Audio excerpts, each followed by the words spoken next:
we can give you series upon series of reports, tell you over and over again why they matter. Tonight, that is not what we are doing. Tonight is for the New Mexicans who have waited decades for justice and to tell their stories. And recently, their bravery led to a former priest here in our state getting convicted of raping a child. For investigator Chris Ramirez introduces you to those courageous people who fought for 50 years to get Arthur Perrault out of our communities and into prison. It's a unique case. It isn't your typical child sex abuse case. It's the first time since I was 14 years old that I knew for a fact that Arthur Perrault would no longer abuse any more children.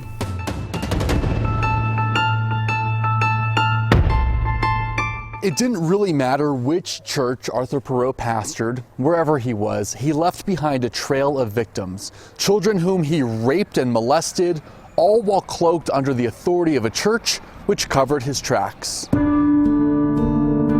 Church records obtained by 4 investigates lay out the facts so clearly.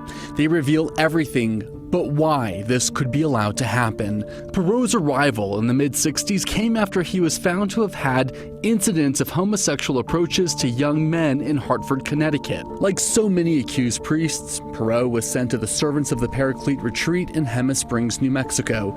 And in a move that seems remarkable today, the Archdiocese of Santa Fe would accept him into service, assigning him, of all places, to teach at St. Pius High School in Albuquerque. He was a teacher and he was a family friend.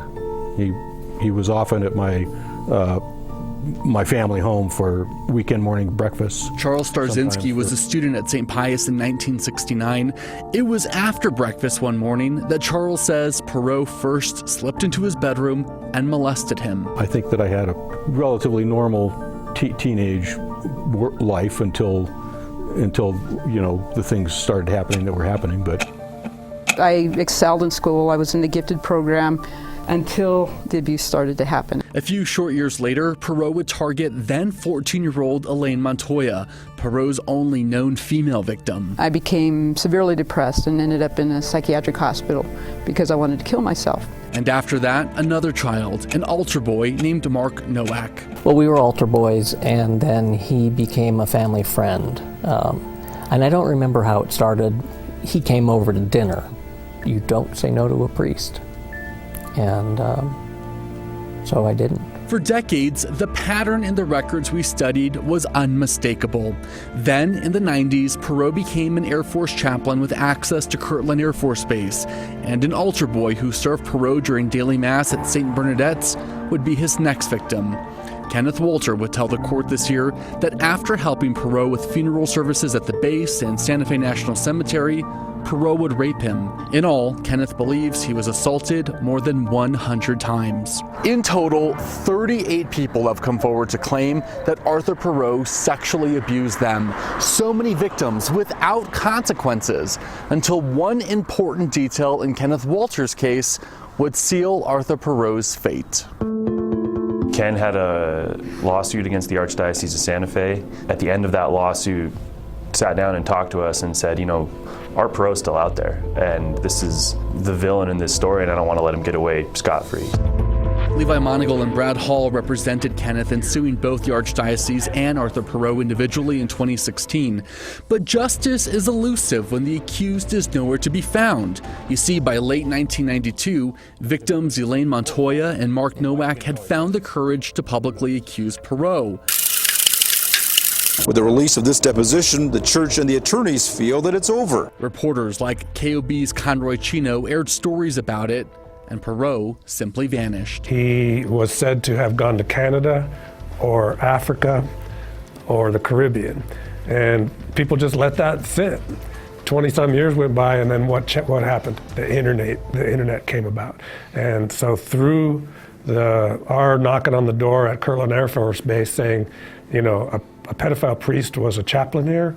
You're probably sending him a monthly check wherever he's at. Can we find out where? It wasn't long before Hall and Monagle discovered Perrault was here at the American Language Center in Tangier, Morocco, teaching high school boys. When you found out that he was teaching at a school, what was your immediate reaction?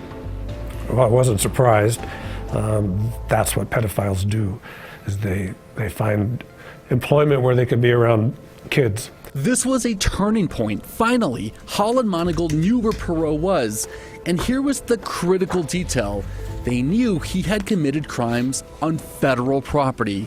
So they took their research to the FBI. We were confident that if we did our jobs on Ken Walter's behalf and put this information into the public domain, then the FBI and federal prosecutors would be in a position and more than happy to do their jobs. The FBI did investigate. After a federal grand jury indicted Perrault in New Mexico, the FBI informed the Moroccan government that an American fugitive was living in their country and he was arrested. While in a Moroccan jail, Perrault wrote this letter to the King of Morocco asking to stay in his country. It starts out addressing His Majesty King Mohammed VI of Morocco. Perrault wrote, "For 23 years he taught English at the American Language Center in Tangier, and all the teachers have stated that there has never been any allegations or even a rumor of misbehaviors on his part." On his way back, he actually made some admissions of molesting young children about 50 years ago.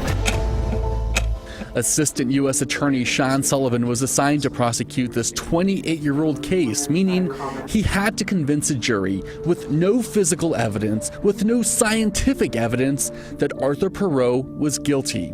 His strategy? Use Charles STARZYNSKI, Mark NOWAK, and others to testify. So we carefully chose 7 other victims who could describe similar abuse, with Perrault using the same modus operandi, and put them all on the witness stand so they could corroborate or support Kenneth Walter in his testimony. The testimony was compelling, and the jury was convinced. And for Charles and Mark, taking the stand and speaking their truth with Perrault just feet away had another effect. There does appear to be a big weight lifted from me. I get to take this story now that is mine and tell everybody what it is, and it just felt really good. John Anderson is the U.S. Attorney for New Mexico. Why is this case so important, not only for New Mexico, but maybe even nationwide? This case demonstrates that the FBI, that the U.S. Attorney's Office, that law enforcement agencies in New Mexico, and I believe elsewhere, will not be dissuaded by the passage of time or the geographic distance that it takes to pursue these cases. If Art Perrault could go all the way to Morocco and hide there for 20 years and be caught and be brought back to the United States and prosecuted and convicted, then none of these credibly accused priests should feel safe from that same justice. It's over. He's done. He is finally done. After all these years and what seemed like a situation that should have been dealt with 2 or 3 decades ago, finally he can't do it anymore. Chris Ramirez, 4 Investigates. We were there when the federal jury found Perrault guilty on 6 counts of molesting Kenneth Walter last week, but the judge has not sentenced him yet.